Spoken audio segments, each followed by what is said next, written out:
Turf Talk with Drew Miller. This episode of Tiger Turf Talk is brought to you by the Toro Company. For over 100 years, the Toro Company has been a leader in innovative solutions for turf maintenance. Through a strong network of professional distributors, Toro proudly offers a wide range of commercial-grade equipment. Visit Toro.com to explore their full lineup of products. All right. Welcome back to another episode of Tiger Turf Talk. I'm your host, Drew Miller. We're here in Charlotte, North Carolina with the incredible Dan Losito. Yes, you are. Don't even try and say you're not. You do so much for my kids, and I can't thank you enough for that. How you doing? How's everything going? Good. Cold. So this is on the way down to Daytona. We have a nice fire for those that are watching above us. There's no heat coming from the fire, but it's about the thought. Speak for yourself. Mind over matter, right? We're on our way down to SFMA with the kids for the Sports Field Management Association Conference in Daytona Beach, where everyone's going to be happy because it's supposed to be 70s all week. Did you see that? I'm not prepared for that. Danny's coming down in his big wool coat, you know. Oh, yeah. So how's everything going? How you doing? How's season wrapped up? And, It's been a chaotic year for you guys, obviously. Yeah, probably the fastest year, I think, to date, right? So we just had 2 seasons wrap up, bowl games, and we're immediately wrapping into field construction. So swapping the turf in the stadium, rebuilding the practice fields at the Panthers site, and then we're also building new fields at our Charlotte FC site. So incredible. All 3 properties under construction. About 3 weeks off for our off season. We do have in the frame his calendar. For those that think you have a lot, you're wrong. My life. You're wrong. This here is just half of his life probably. He's probably got more in his other calendars. So just everyone to make I don't sure want to look aware. at it. It's okay. We'll look at it for you. You look this way, you know. Yeah, so February 24th is our first Charlotte FC match. So our off-season's short, so we're just trying to take some time off, going down to SFMA on Wednesday, heading out to Vegas for the Super Bowl on Friday. So come back 2 weeks left and first game. So it's insane. It's crazy how, MLS has gotten so much longer than what it used to be, right? But that's incredible to hear, the investment into your guys' fields and everything and being able to have the best field service possible for your players. So that's incredible to hear. We were talking a little bit before. You've had a rough go here in the holiday seasons. It's funny because for those that don't know, and it's okay if I talk about this, he had the flu. Was it the flu? Sure. It was some form of illness, and I got a text, and he's like, I have the flu, and we're flipping tonight. And I think it was Christmas Eve. I think I wished you a Merry Christmas, right? Yeah, it was That's Christmas what it was? Eve, yeah. And I was like, it's your Michael Jordan game, man. You got this. It's going to be okay. Flu game. Flu conversion. Exactly. Something that the reason I bring it up is obviously you rely a lot on your crew, and there's a lot that goes into that. What has it been like, obviously, since the last time we had you on the podcast, sort of building out your crew and everything you have here with the Panthers and Charlotte FC? Obviously, we've seen it firsthand and how incredible and how far it has come. What has that been like for you and just being able to develop a crew and a staff where you guys really are a family, and we're very grateful that we get to be a part of it from time to time. So it's exciting. It's challenging, very challenging at times because I think it's constantly changing, right? You're always going to have a couple people come and go. So we call it like the homeostasis always gets a little bit upset by someone coming, going, leaving, or, different personalities. So this year was a big year for us because we actually got to fully hire our staff at Charlotte FC. So we have 4 employees there. And then here, we still have 1 open full-time position, but we did get approved for a couple internships this summer. So coming up, that's kind of something to look forward to for us, is we'll have 2 interns here and then hopefully 2 interns at Charlotte FC. So, but yeah, I think you came here a year ago, a little over a year was the first time it was the first time we talked on here, and so we've come a long way since then. We were a very bare bones crew then, running around trying to do everything at once, and so now we're at a good spot where we can start to, I don't want to say delegate, but more manage our time a little bit better, so we have the resources to split up and tackle multiple things at once. So that's been the biggest advantage for us, is just getting fully staffed. And then as we continue, we bring training camp home, we continue the events and the seasons and stuff. We hope to grow on that and then just kind of keep going. Hardest part about that is just more people, more personalities, more expectations. So trying to get everyone in alignment with my vision, my standards, my goals, and then make it theirs. And so they share that same vision. It's challenging, but it's really cool when you do see it come to fruition. Probably similar to what you feel when these guys retain the information they show you that they've learned. We'll see Wednesday if they retain information for the student challenge. Are you guys in it? Yeah, they're in it. We got 2 teams. I'm proctoring, so I get to. Oh, this is going to be great. I'm going to Zach, use it as an you can't laugh, okay? In the middle of the exam, you cannot look at Danny and be like, It's B. Yeah, like, hey, what it's if he was able to make eye contact? be like, Yeah. hey, be like, you got to signal like, hey guys. Blink twice for B. I'm No. proctoring. I don't know. I think it's the one portion of the hands-on. Don't say anything. We So don't I'm want it gonna- on record that we were told what it was. I think it'll be cool for me because I That's get to go awesome. down and see like what the talent is in the Yeah, industry for sure. and then I can use that to kind of Tell scout me if a I'm little a bit. shitty teacher, that'd be great. Use it as like a scouting report. Yeah, and then, for sure. And then network with some of the younger generation and see if we can kind of continue that pipeline. That's incredible. Obviously, when it comes to all of these things, and something that I do want to mention for those, like you were talking about, seeing sort of all of your work and what your expectations are come to light.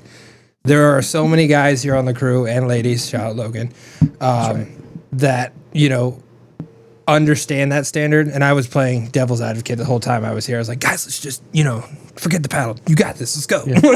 Yeah. Everyone always was, ensuring that they met that quality and control in the sense of standards set by you. And it was truly incredible to, have those fights with those guys. And they wouldn't budge because they know what your expectation is and how you've instilled it in them. So huge shout out to you because it really is extremely hard to make that successful and be able to have guys that have that standard, not at the highest level, obviously as assistants and interns and all that. So major props to you, obviously. Appreciate it.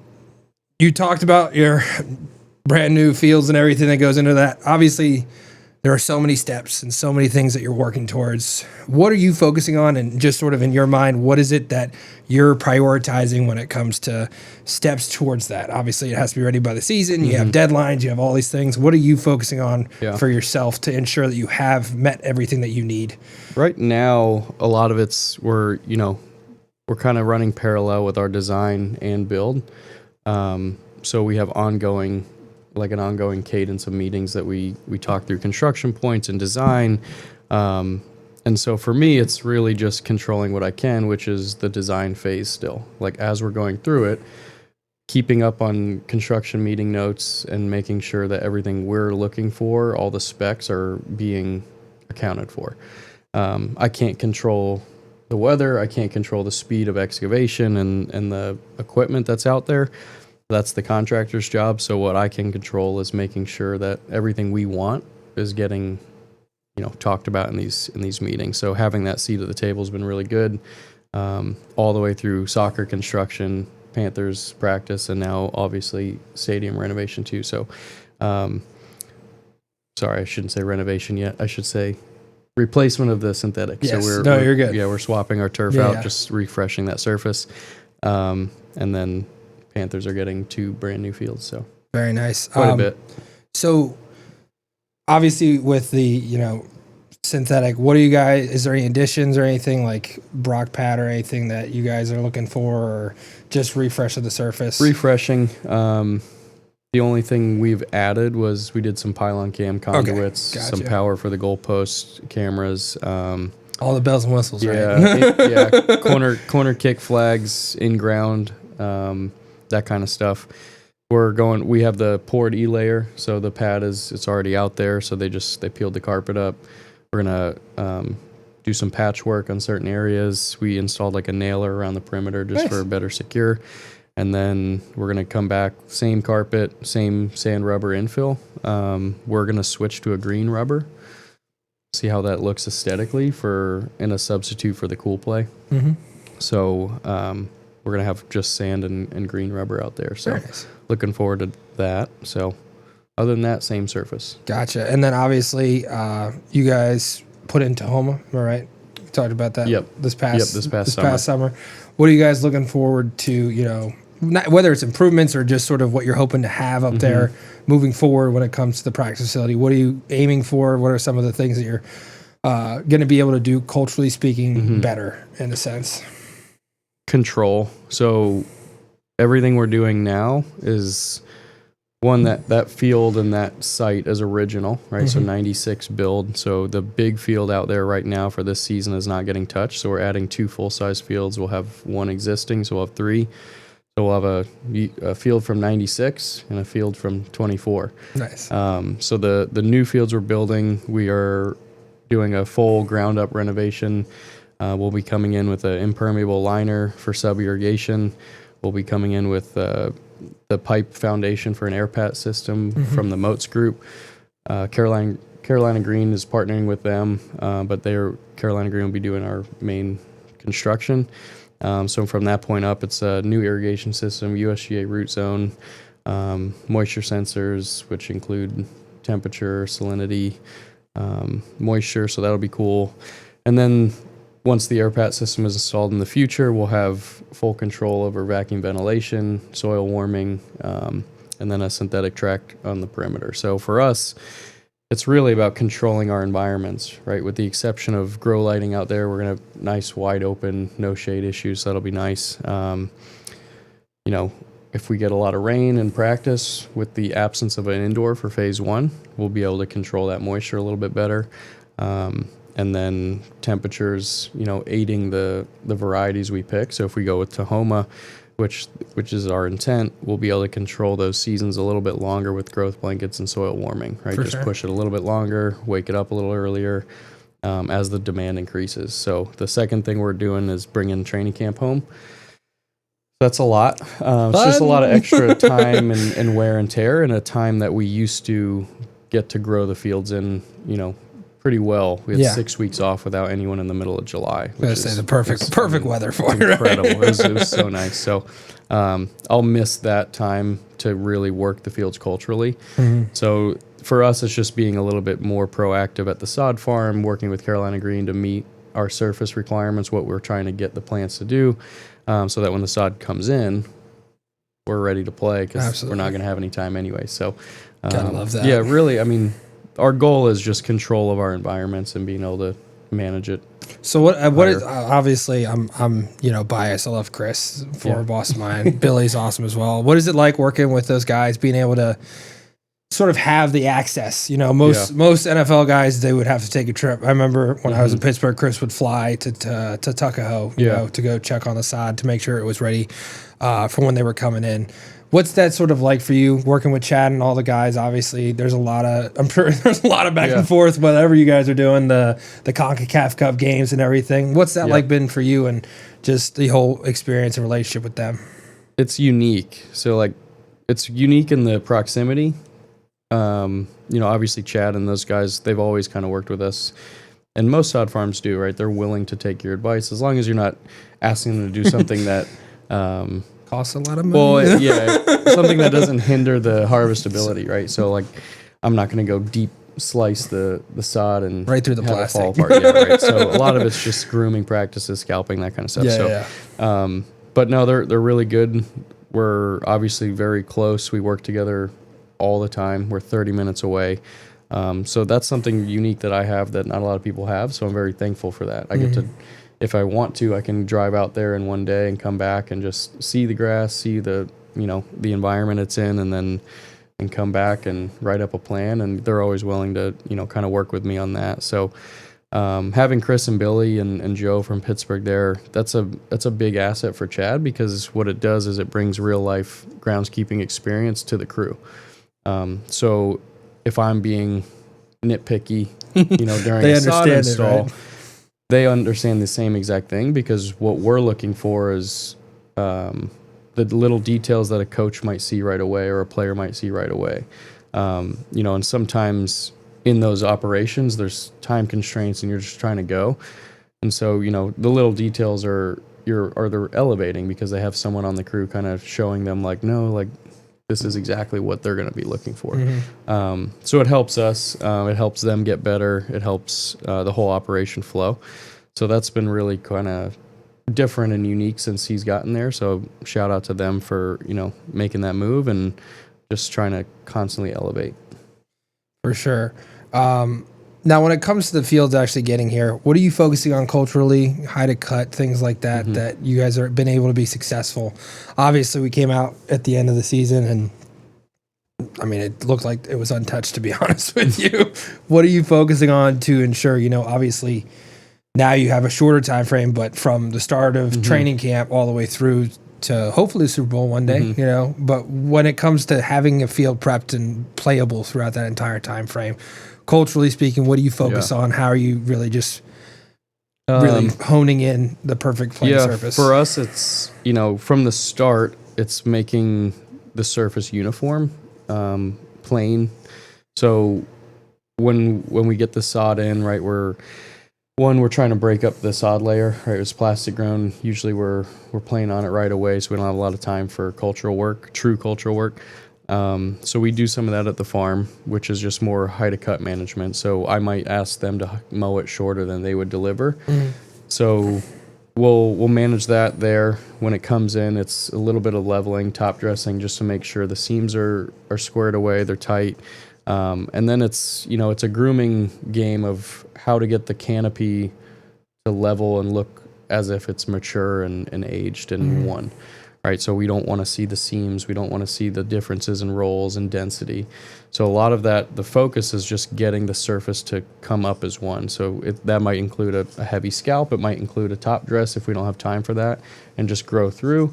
But the goal is to make it more uniform. And then the second thing is density, right? We're trying to increase density to improve wear tolerance and get our traction numbers where we want them. So that one's always a challenge just because of the time of year. Typically, if we're doing it in the fall, we're not in growing season anymore. Yeah. So, and then in the summer, with the absence now of that 6-week window, we lose kind of a really good window to kind of work this stuff. So this year is going to be different. It's going to be a challenge. It'll help us for the next year because we're going to learn a lot this year on how to turn that surface around really quick. So looking forward to that. But for the most part, we're looking for uniformity, safety, and then performance. So baseball season is upon us. Toro's Field Pro 6040 was created with ball fields in mind. The Field Pro's multi-tool system allows 4 tools to be carried at once, significantly reducing the time required preparing infields. Scarifying, grading, and dragging can now be completed in a single pass, saving you time and effort. Visit Toro's website today to learn more about the Field Pro's 6040. Now, you had a really great, operation this past summer. For those that don't know, you took, was it Tifway? What did you guys lay on the? This was, Tifway 419. So you did 419. You laid it out for the CONCACAF game. That was like 5 days, 6 days. Mm-hmm. And then you took that same sod and you moved it to your old training campsite at Wofford. Mm-hmm. Wofford. Okay. Could you sort of give us an idea of sort of where that plan came about and everything that went into, hey, we need a field for our training camp, but we can also save money by, using it first here and then moving it there. Just sort of that whole operation and how our kids were able to be a part of it, Yeah. Yeah, so the original idea, we had gone down and done some site visits, wanted to improve the surface that was there, and just have a little bit more control over that for our team to be there. So we had made a couple recommendations of different tiers of renovation, and something we kind of came up with late in the game was if we could arrange the time to work out for Carolina Green to go down and prep that field, as soon as the field came off the ground here, we could reuse it. And some of that is just kind of just trying to be resourceful and save instead of throwing that grass away, right? So we're bringing 100,000 square feet of premium plastic-grown sod that we worked on and we've fertilized and we've groomed. So to see it go away kind of sucks. Yeah. And sometimes it has to happen. It's just the business. So there was just kind of, how can we use this and not throw it away? We can save it. And then also kind of just be a steward to Wofford, right? We're providing them with a really good service for their stadium. They hadn't had a renovation in 10 years. So for us to be able to provide that was really nice. So kind of what we did was, and you guys were here for that, but for those listening, we had the soccer game, I think on a Saturday, Saturday morning, or night, Sunday morning, came up, and we asked Carolina Green to bring their harvester, and they rolled up each roll right back into a netted roll like they would have at the farm, loaded on a truck, shipped it down. So they came in earlier that week, sodded our field, packed up their equipment, drove down to Wofford, prepped theirs, excavated theirs, had it ready to go. So as soon as the game was over, we could load it in. And that was really cool. It's something we haven't done before. Big kind of learning curve. You know, like I said, we're fortunate to be 30 minutes away. So when we get their product, it's always freshly harvested. It's not sitting on trucks long. It's not sitting in the parking lot long. 10 hour drive so to the Wofford's an hour and a half. So, but in the heat of the summer, fully fertilized, fully watered, right? These rolls are different from when they're leaving the farm. So we brought them down, a little bit of burn and stuff. So, but from that point, from laying that field, we had 4 weeks until camp. So we had a lot of time to work with the Wofford grounds crew, and they did a really good job of kind of manicuring that and getting it set. It was really funny to see it go down because all the soccer lines are still there in random places. So when we laid it on their field, it was a football field with... It was like piecemeal. It looked like chicken scratch of just lines on grass out there. So that was pretty wild. It's like the Chiefs commercial where I was like the chefs. It was worse than that, yeah. It was bizarre. I was like, why couldn't we put Travis in? That'd be funny. Yeah. So they were worried, actually. They saw it and they're like, what is this? And I was like, don't worry, it'll grow out, you know. And Wofford's even warmer than us, so they were in prime growing weather. And so we top dressed out of that, and it was awesome. So cool experience. You killed lines in our grass. No, it's just paint. Don't worry. Yeah, it was nice to just get to reuse it, honestly. Yeah. I hate when we do those kind of events and we just don't do anything with it. I've always thought, like, with those type of events, you have a high school that you want to donate to, you know, whether it's like they can use it somewhere or they have to pitch in, like just the, you know, the building part, like the excavation. Hey, pay for excavation. We'll it's all site prep. Like it can be a donation in the sense of like the product is free, but the labor and the site prep are very expensive as well. For sure. Which when you look at it face value, like as a high school, you know, it's not hard to put together whatever, like $30,000 for the like excavation and grade. Yeah, you know what I mean, though. Well, you know, if you do it in-house, if they do it in-house, like they get skid steers and stuff. That's like they don't pay for that stuff. It would be the laser grading and all that, but you know what I mean. It's funny when people are like, "Can we have some of your sod?" You know, well, I'm like, "Go ahead. Good luck moving it." Yeah, right. It's that heavy. It's that big. So people will show up with trucks sometimes and try and load it. And they're driving out, skidding their tailgates on the ground. So just like this. It's different than what you could buy at Lowe's. Just a little bit, a little bit heftier, you know. Anything different for this CONCACAF Cup? I know we had talked about it a little bit for this summer. There's 2 games now. What are you looking forward for that? We'll see. So this one we have, I mean, that alone is different. So we have 2 games. It's Copa America. So we have a semifinals and then we have a 3rd place match game 2 days later. So we'll have a game on Thursday. Hold on. We got the calendar. Wednesday and Saturday. Look at that. So this time we'll have an extra day for prep. So I think we'll have 6 full days prep, which is nice. We're going to lay it right on top of fabric, on top of the turf again. We have direct access to our water sources, irrigation. So that'll be kind of nice. Prepping in between the games will be interesting because then it just extends our life. So last year, for example, 5 days prep and a game. Come game day, it's tough to keep that grass alive when it's so hot out on sod, on turf, you know, in a bowl without root zone, without irrigation, like we know normal things for plant growth. So it's a challenge. A lot of hand watering going on, a lot of hot spot chasing. So that'll be interesting to see how to flip that around. We're fortunate we've gotten ahead of the scheduling, so we are not going to host any trainings here. We are going to host the teams that participate at our Charlotte FC training facility. Gotcha.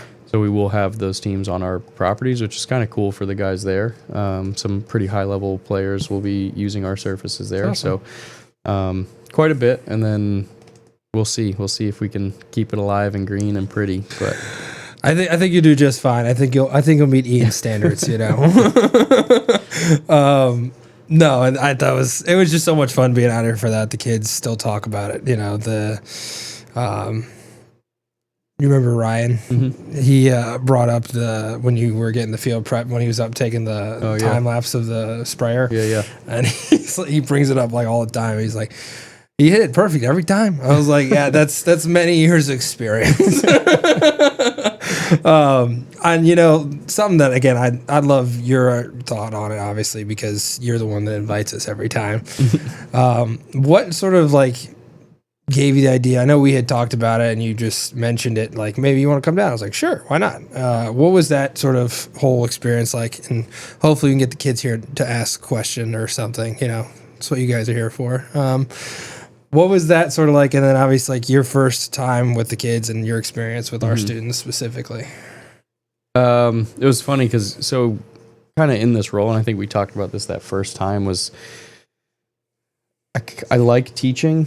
You know, like in another world, I think I would enjoy being a professor or a turf professor, but I also like working too much. So I don't know if I could handle the confines of that world. So this is a good balance. This is a good platform to do it.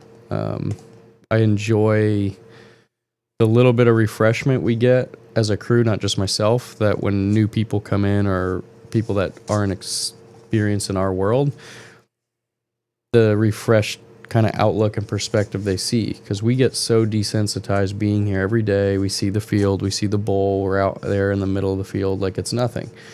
And then someone comes out here for the first time and they just like look around and like, wow, this place is huge. To me, it doesn't feel big anymore, right? I get that when I go to a new stadium for the first time.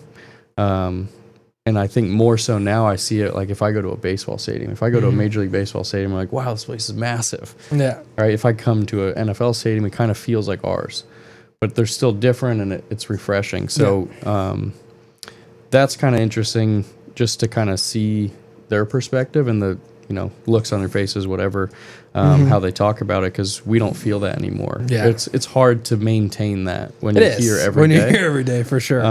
The other thing, it's a challenge for us, and I think I've talked about this before, where it's really good for my crew to have to take a group of students or guests, or if it's Casey from UNC or whoever, take them with them, say, hey, we're going to go do this task. This is how we do it.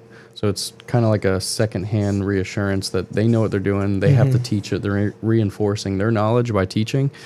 So that's a huge benefit. So kind of when I got into this role, I just wanted to bring more people in, right? So it is a big name place. There's a platform for it and there's an attraction for it. So a lot of my peers in the industry hadn't really come around here. Hadn't had access to the facility, so I just wanted to kind of open that door. And once I had heard about what you guys are doing, it's just an easy invitation, right? We're going to do it this year for CVCC at a Hickory and bring some of the students there in for labs and stuff like that. You know, I always thought like if I were to ever work at a college or NC State or something like that had a turf program, like every time I would be aerating, I'd be inviting those kids out, like come out here and watch me do this, or you hop on and do it, because that's the learning, right? I remember when I was in school, my first year, didn't know anything, right? Fresh right into school, didn't know anything they were talking about, cultural work.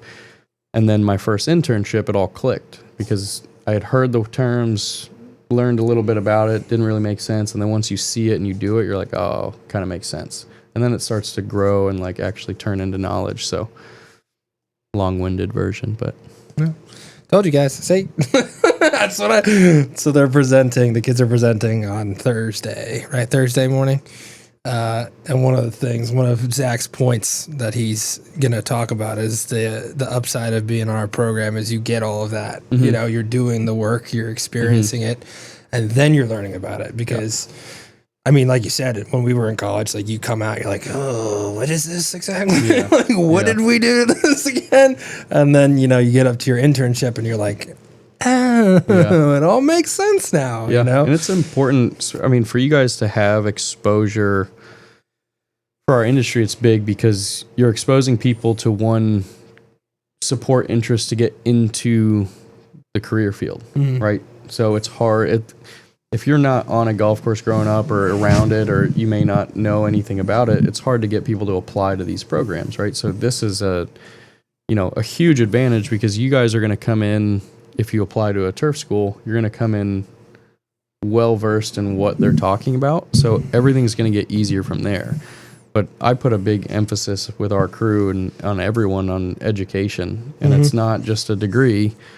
There's a difference between a degree and an education. For sure. So if you have that piece of paper, good for you. Love but that. if you get to work and you get into the workforce and you don't know what you're talking about, you're taking care of a living, breathing thing that's 100% visual. So if you fake it, you're not going to make it, right? So you will see exactly what you don't know with the plant. It's going to tell you everything. So Just got like 3 T-shirts, like on the back. You can't fake it till you make it. Love it. Kit Kat, what you got?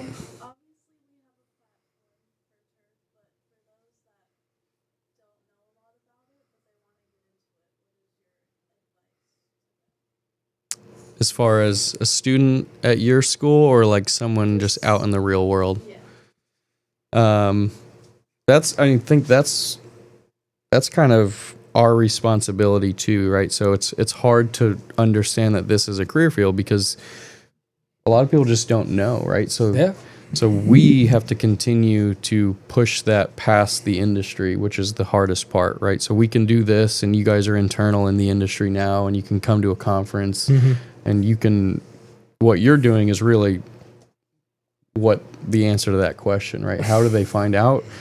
Well, they have to be exposed to it somewhere, and so whether that be us networking with the broadcast team or the production team to maybe have a little video snippet that says like something about the grounds crew as a line of work, or a video demonstration that shows the work. And a lot of it comes from the social media side with the ASMR and like the all the stuff that is aesthetically pleasing, right? Painting a straight line and all the videos that people like. And but that's it, right? Like if people have that and they see a video of someone painting a straight line and they're like, wow, that's that does something for you, then that's what we all feel too, right? Like, so for sure. That's half the battle. I had an assistant in Columbia, didn't know anything, and he was in a sports program in college, and someone mentioned the grounds crew as an internship, and there wasn't anything in the business side.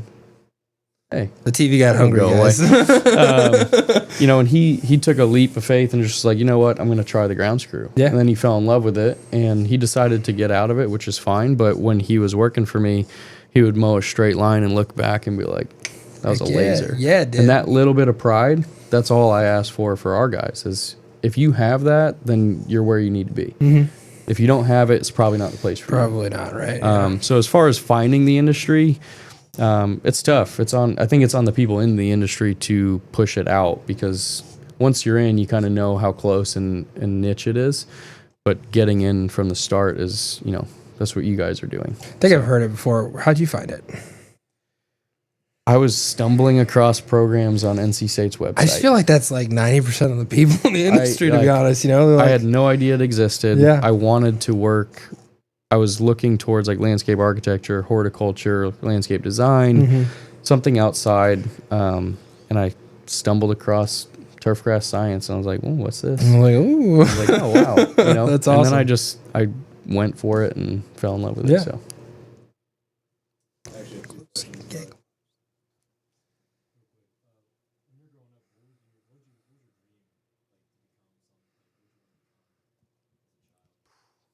Getting in deep. That's deep. Just a quick one. I have a bigger question. Yeah. But like once you brought up Yeah. this is gonna come out of left field, but I just want to be a rock star, man. Like, heck yeah. in high school, I played music. I was in a heavy metal band, and Yeah. Oh, really? That's yeah, awesome. Just a little bit. So That is awesome. Hair down to my chest, and that's what I wanted to do. Right. So, which is funny because Zach, I look sorry. back on it, and at that time, right, like, yeah, I just want to play music and do this. I started playing bass when I was 10 years old, and just that's what I wanted to do. That's awesome. But I had some people in my life at the time that were older in the music scene that were like, hey, man, you should probably go to college and do something else and just keep music as a hobby. And I was like, ow. No, I'm going to make it. Right? Like, we're going all the way. And then that, for whatever reason, this one guy that always just stuck in the back of my head. And I was just like, you know what? Not to say, like, knock anything with the music industry, but it's not what I thought it was. So then I was thinking about it, right? So then I started to kind of like change my thoughts. But I always remembered that one guy saying, like, all the time, he used to say it every show. He'd come and be like, oh, that was awesome. Hey, man, what are you going to do after high school? And I'd be like, what? I'm going to go on tour, dude. What are you talking about? Right? And so We got to make that happen, guys. We got to get a band together.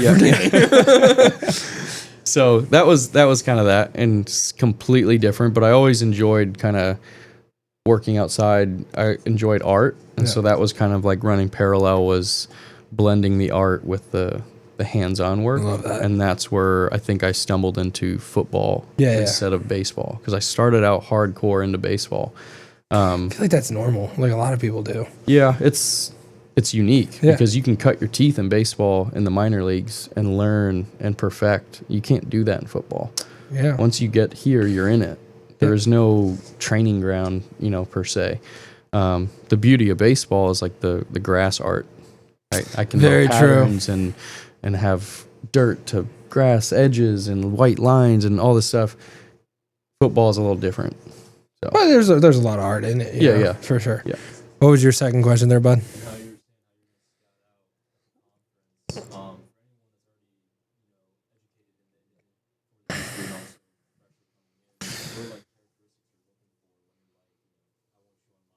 Mm-hmm. As a student, I just want to see that you're passionate and you take it seriously, right? Because I can't tell when I go to a proctored exam of a bunch of students in here, right? Like some of them, are they intently doing this? Or not? I mean, like it, and they can. It's not even if they're joking around, whatever. But if they know what they're doing, if they're passionate, and that's not a bad thing. It's more like, do they take it seriously, or are they just there messing around and letting someone else do it, right?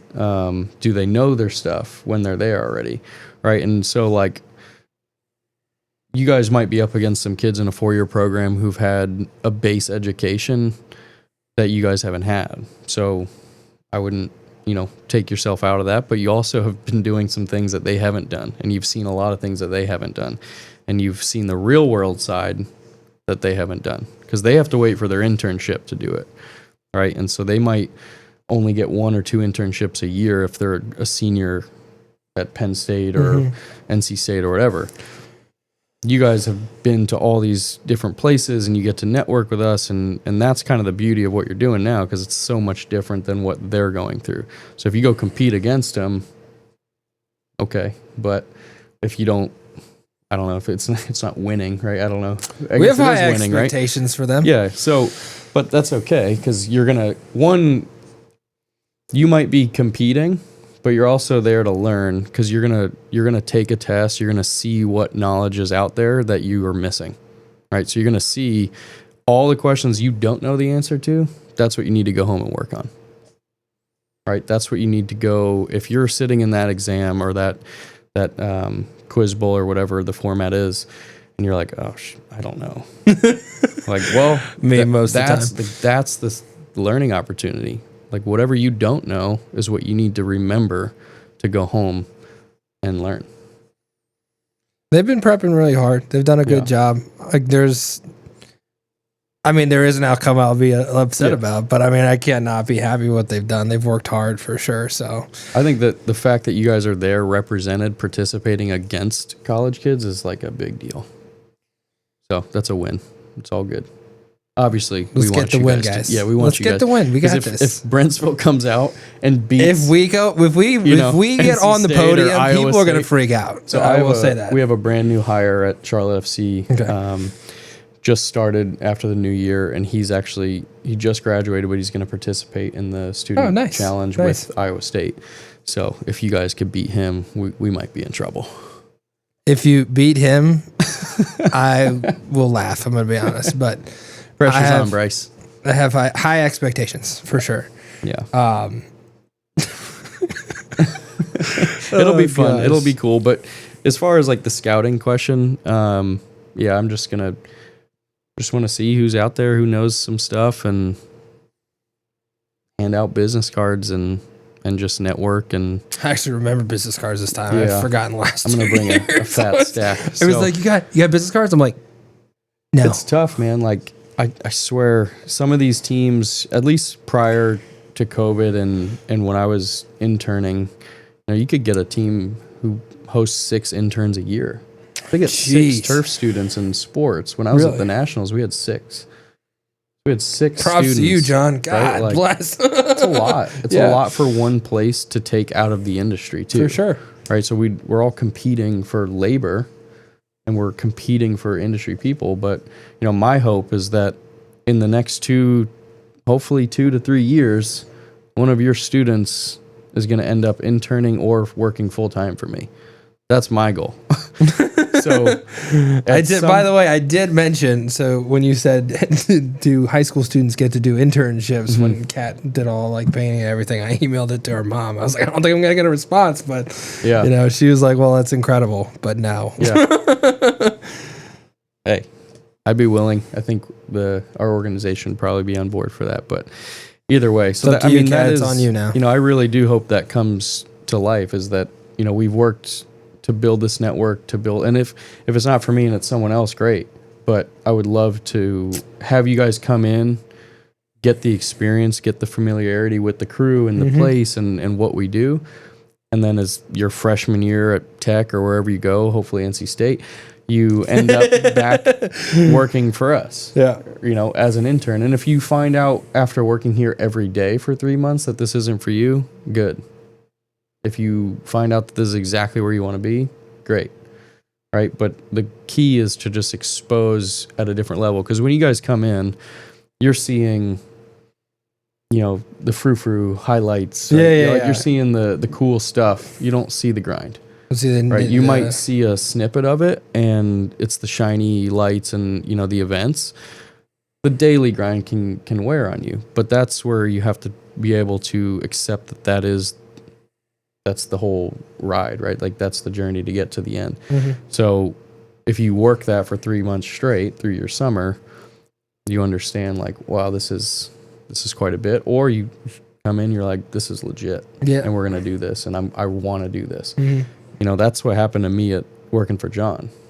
I hadn't done Major League Baseball. I did USA Baseball, and I got there and I was like, this is pretty cool. Like, I like the challenge of the events. I like the challenge of the one field, super high focused, detailed work versus a complex. The sods, all of it. Just the pressure was cool to me. Looking back, I'm like, oh.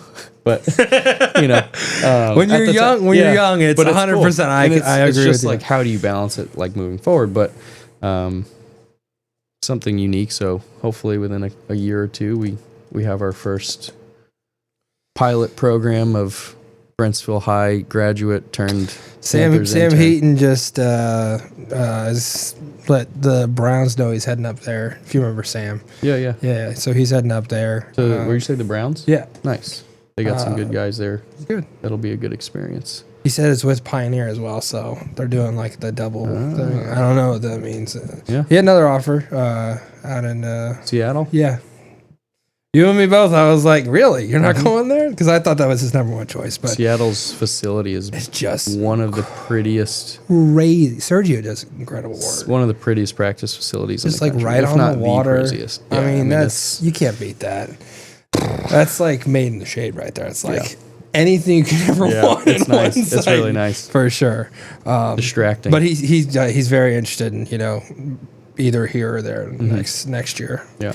which I'm like, you're already thinking about that. Jeez, let's just get through this one, Yeah. But no, I agree with you on, having them have the experience because, I mean, Zach and Mason both spent a summer on a golf course. Mm-hmm. Mason, you did one, right? Or do you have two? One, okay. Zach's had two. But it's, like you said, it's a grind, and it's something that you have to love. And if I would be doing a disservice to them if I was just telling them like the shiny, oh, this is great, like whatnot. But being able to experience it at school and then go and do it in an internship somewhere is something that, again, you can't have someone in there if they're gonna hate it. You know what I mean? So I couldn't agree with you more on that. Yeah. Obviously, walking around your facility, there's a lot of Toro equipment around, and we're working with them. So, how has Toro had an impact sort of in just the overall success of your crew and the field work and everything that goes into it? Obviously, it's a great striper. It's a little bit heavier than other machinery that have been offered to you. Yeah. I was like waiting for you to actually remember that. Oh, I know. But what is it like working with them and being able to have, the products that, I mean, when you walk up to the practice field, you're like, I want one of that. I want that. I'll take one of those. We're very fortunate. Again, just kind of the platform we are or the organization. For sure. So we worked pretty hard to reestablish a partnership with our local distributor. So we got a nice partnership deal last year completed, and we were in a good spot to be able to create a wish list, and we got everything on our list, and it's awesome, right? So the equipment's really high end, obviously. We have all of our equipment on a lease, so we don't have an in-house mechanic, so that kind of plays into that decision versus purchasing. We're able to exchange our wearables, the carts, the mowers, the stuff that we use all the time, to make sure we have the highest end equipment and refresh technology every couple years. So they've been really good. Our partners are awesome. They enjoy quite a bit of, the assets that we provide for them. So that's a really unique thing. They're also 15 minutes down the road, not even. So always helpful. Very quick access. One of the benefits of being in a major city like this, we just have our resources readily available. Yeah. So, having their equipment all the time, obviously the, supply and demand right now, post-COVID world and the supply chain stuff has been a challenge, but, the things we do have it's amazing. So I've worked with all different types of equipment. It's just personal preference at this time, and they're awesome, but not to knock any of the other brands either. So For sure. Let's take a moment to acknowledge our sponsor, the Toro Company, and their Workman UTX. The Workman UTX is tough and dependable with the highest payload in its class, rugged design, powerful performance, and unmatched versatility. It gets the job done without compromise. Visit Toro's website to learn more. Just something about the red, that's what gets me. state, whatever. That's not why. I'm be honest with you. Sorry, It could be for you. I didn't know. I'm a Hokie. We have to be, we got to make sure that's established. Orange, maroon, I don't know. Hey, the trees' leaves change that color for a reason because God's a Hokie. Always remember that. It's a stretch. Not a llama. It's a stretch. Not a llama. It's a stretch. So obviously, SFMA is coming up, and obviously there are so many people that you get to see that we only get to see once a year. And what are you looking forward to this week at the event? What are you hoping to sort of accomplish other than being able to see the next generation? You obviously have a lot going on here, and then on to the Super Bowl. There are just so many things. What are you hoping to get out of your time down there in Daytona? Honestly, networking. That's a big one for me every single year. Getting to kind of, I don't want to say refresh, but maybe refresh the relationships, because sometimes you just don't have time to talk to everyone all year long, right? Yeah, so you don't get to see these people that you've worked with or networked through the industry with. So it's always exciting. It sucks to get a call from someone that says they have to drop out last minute. You know who you are.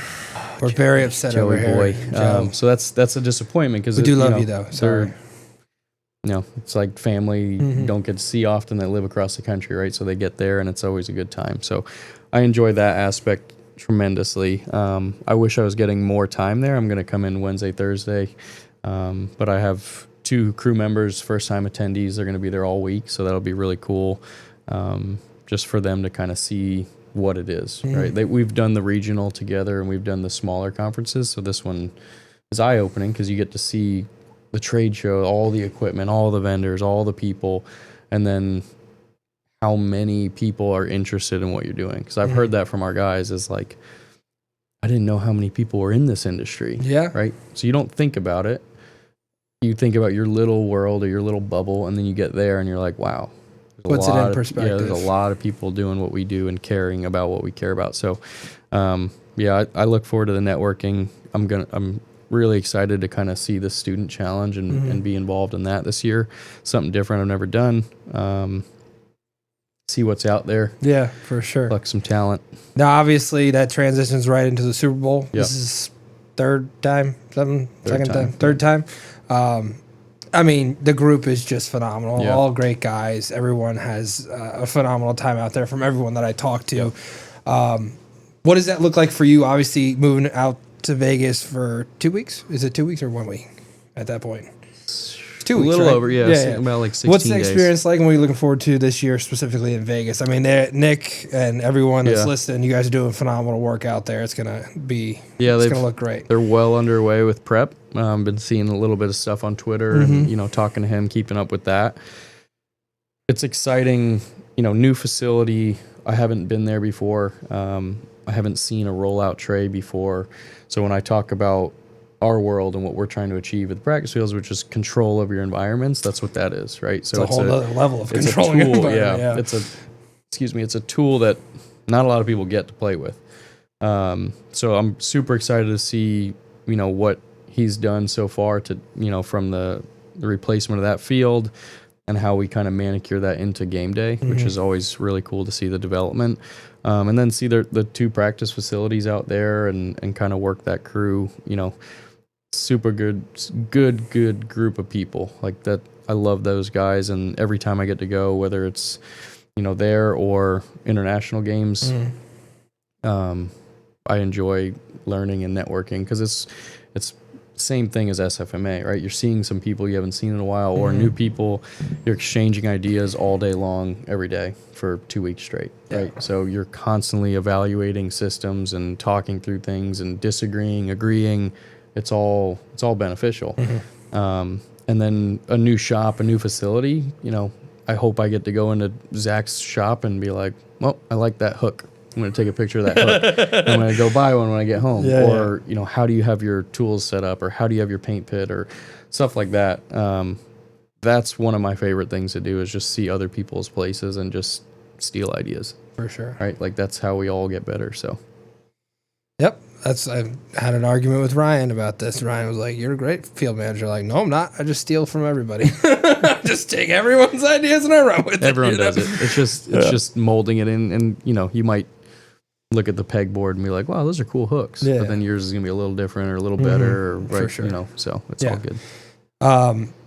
Obviously, we have kids here, and you know the program well. You met many of my kids, and you've given them advice before, obviously. But what would be your best words of advice for them going into this week? Obviously, their first time going to a national conference. Just what what should they be looking out for? What should they be doing? What should they hope to accomplish in their time there? Take it in. I think and this is a challenge probably for all of them, but talk to people that you don't know, which is everyone, right? Just talk to them. They're people. They like talking about turf. If you tell them where you're coming from, they're going to be excited just to talk to you for the same reasons, right? Like they're going to be excited to know that you're up and coming in this industry. You've done certain things. So if you know, or at least think you know where you want to go right now, say that's Major League Baseball or NFL or MLS or something, go find someone in the league who's got a brand on and introduce yourself. Be like, hey man, I just want to introduce myself.